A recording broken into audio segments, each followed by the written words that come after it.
వివేక హత్య కేసుపై CBI charge sheet వేసిన తర్వాత విచారణ జరుగుతుంటే వాళ్ళని బాంబులతో చంపుతామని బెదిరించి విచారణను అడ్డుకున్న విషయం గమనార్హం. ఇప్పుడు సతీష్ కుమార్ హత్యని సిబిఐ ఎంక్వైరీ అడగటం మీ ద్వంద్వ వైఖరికి నిదర్శనం కాదా?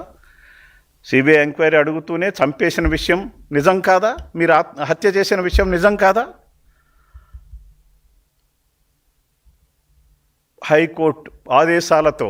హైకోర్టు ఆదేశాలతో జరుగుతున్న విచారణకు ప్రభుత్వంపై, తెలుగుదేశం కూటమి ప్రభుత్వంపై నిందలు మోపి అసలు దోషులు తప్పించుకునే విధంగా చేస్తున్నారు. ఒక నేరంలో భాగస్వాములైన వారిని కీలక సాక్షులను ఒక్కొక్కరిని తొలగించడం ద్వారా కేసు ముందుకు కదలనీయకుండా వైసీపీకి చేయటం అలవాటైనటువంటి విద్య.